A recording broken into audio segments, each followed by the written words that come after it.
As soon as you can tap into that certainty again, I think you will enter a frequency where you have greater insights and you can kind of see why things are unfolding the way they are. And from that point too, I think it helps you to just stay a little more regulated, grounded, and not give up pursuing the life you know you deserve, the business you know you deserve, the relationship you know you deserve. That's what it takes.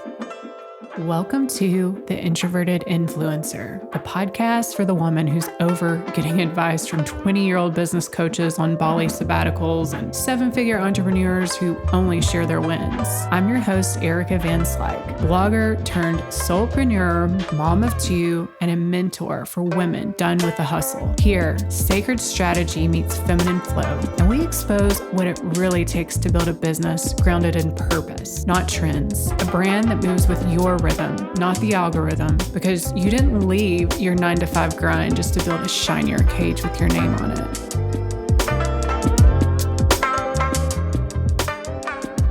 Well, hello there, you beautiful soul. Thank you so much for tuning in to another episode. I just want to give you a big virtual hug, and I'm so happy that you've found my content, and I hope that it's helping you.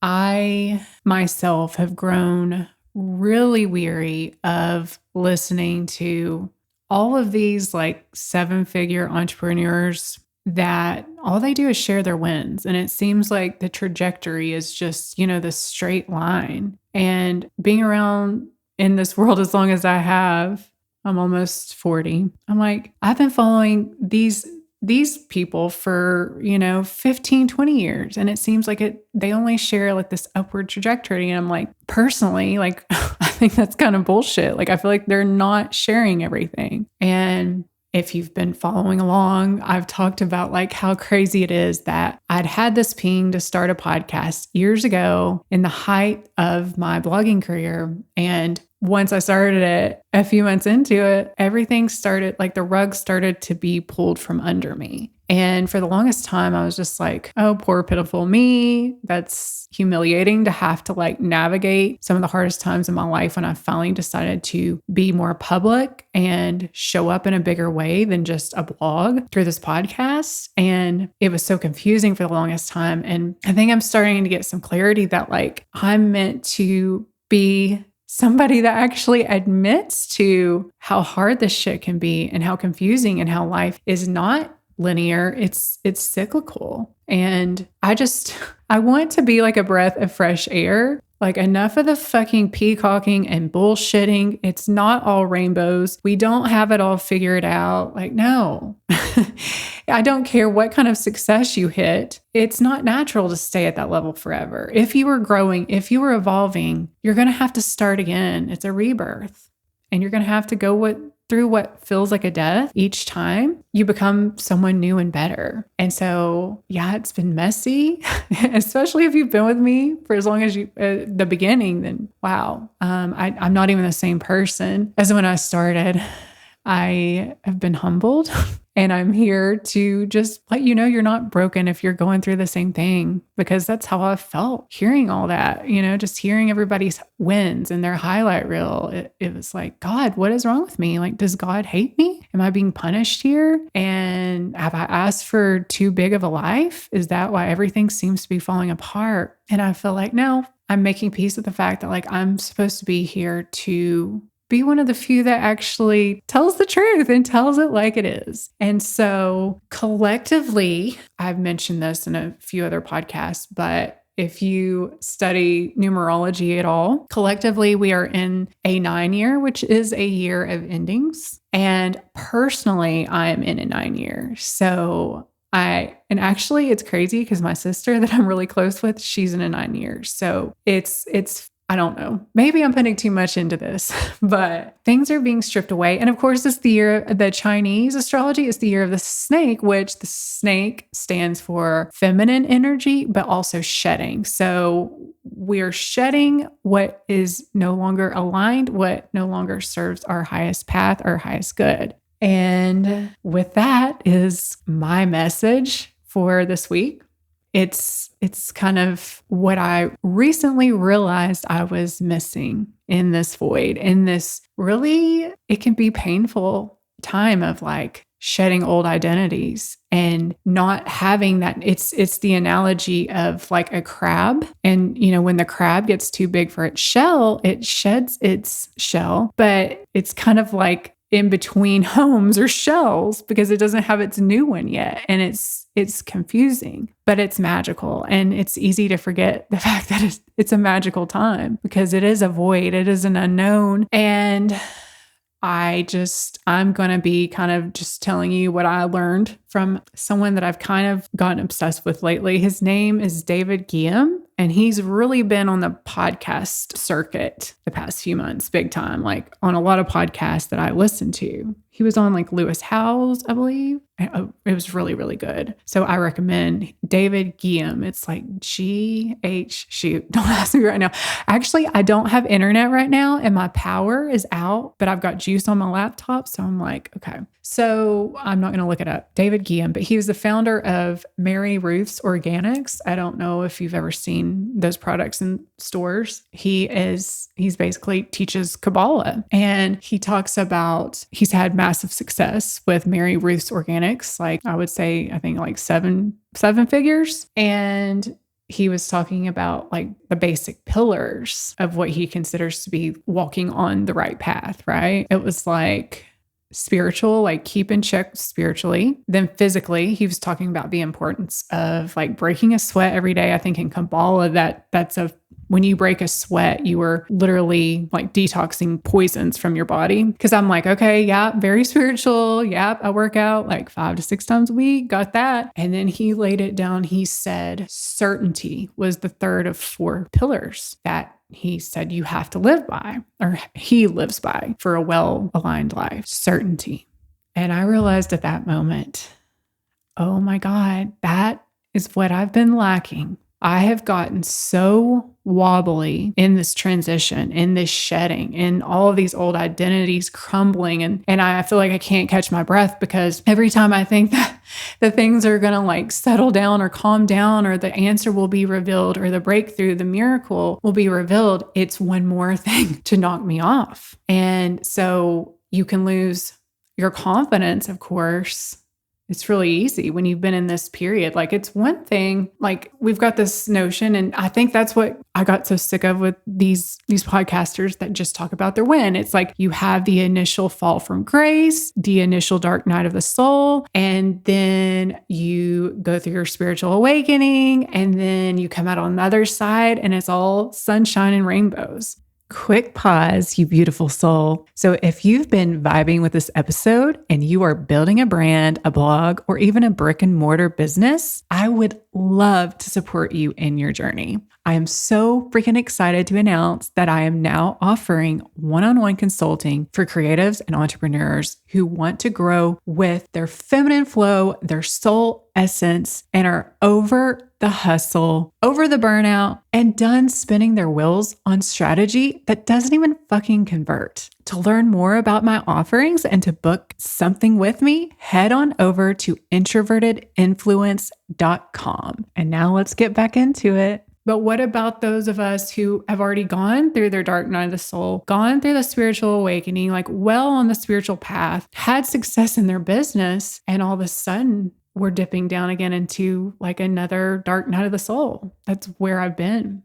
And that's more confusing than anything. That's when you really feel like, oh my God, like, no, and like I'm going through this again. What's wrong with me? Am I broken? Does God hate me? Am I being punished? Should I ask for too much? And so when he said certainty, I was like, damn, I have really gotten out of my certainty. And certainty, what he meant by that is like a certainty that this is all good, that this is all for your good, that the creator, that God, the universe has orchestrated this, no matter what it looks like in the physical, in the 3D, this is ultimately for your good. You are loved. You are protected. You are being guided to a better place.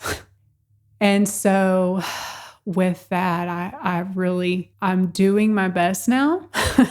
I can't say that I'm rocking it every day. I would be lying. I have moments of freakouts. I have moments of, oh my God, what am I doing? Am I a fraud? I have moments of, oh my God, is this ever going to turn around? But when I can get into that frequency of certainty, I mean, that's basically, I'm saying certainty, and he said certainty, but what that really is faith. It's faith at the end of the day. And I can do all of the meditations I want, all the journaling, all of the neural reprogramming I want, and inner child healing and shadow healing and you name it, because I do it. But I had lost my certainty, my faith, that I was loved, that I'm not being punished, that I will look back one day and say, thank God that happened. And I couldn't see it at the time, and it was so hard, but I wouldn't be the woman I am today if it weren't for it. Thank you that God was always orchestrating all of it. And so I say all this to remind you and to check in with you. Have you lost your certainty? Have you lost your faith? I feel like because this is a collective 9-year, it's a lot of sudden loss. It's a lot of sudden disruption, but with that can also be sudden revelations, sudden breakthroughs, sudden miracles. That's the beauty of the void. It's, I mean, that is the biggest spiritual lesson, is to keep your certainty in your faith. It's so easy, like when we're in our flow, when things are going our way, it's so easy to feel connected to God, and you get used to that. And then when you're tested, when things are taken away from you, it's easy to lose your faith or to feel like you've lost your favor. You're maybe bad, inherently bad. And that's why God is, air quotes, punishing you. But as soon as you can tap into that certainty again, I think you will enter a frequency where you have greater insights and you can kind of see why things are unfolding the way they are. And from that point too, I think it helps you to just stay a little more regulated, grounded, and not give up pursuing the life you know you deserve, the business you know you deserve, the relationship you know you deserve. And that's what it takes. And especially business, baby. Business, owning your own business is like what I've come to realize, like the most spiritual, and this sounds crazy, I know, it's one of the most spiritual acts ever, because it is trusting in something you cannot see. It is working long hours in the beginning when you don't have the resources to outsource, working long hours for something you don't know if anyone will ever see, if anyone will ever buy, in making these investments, spending money on things that you don't know if you're going to get that money back, right? It takes a lot from your nervous system. I think the way really we're all going to have our freak out moments, and that's normal. But I think it's like, let yourself feel it, let yourself have that freak out, and then return to your center and return to God, return to the creator, the universe, and say, thank you. This is for my good. I know it is. It always has been.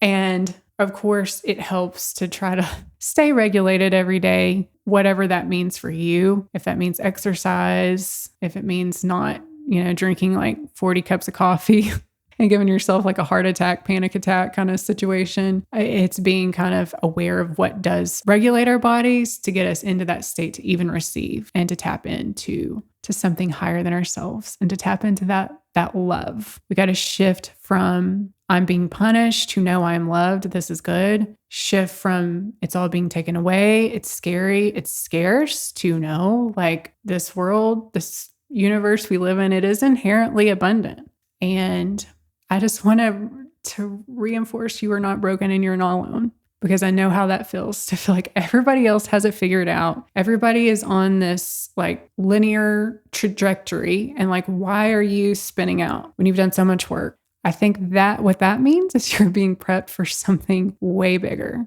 And as even David Guillaume in Kabbalah, he does mention like when you are about to receive something big, like the creator does have to expand your vessel to be able to receive it. So these are just tests so that you can become the person that can hold the bigger thing, the wisdom, the knowledge, the nervous system regulation, even the humility. So I love you. I'm here to keep it real. And I would love it if you would DM me. Like if there's topics you want me to cover, whether that's practical or spiritual, anything you're struggling with, please send me a message on Instagram. I'm at Designing Vibes. DM me and tell me what you'd like to hear from me. And I will talk to you again soon.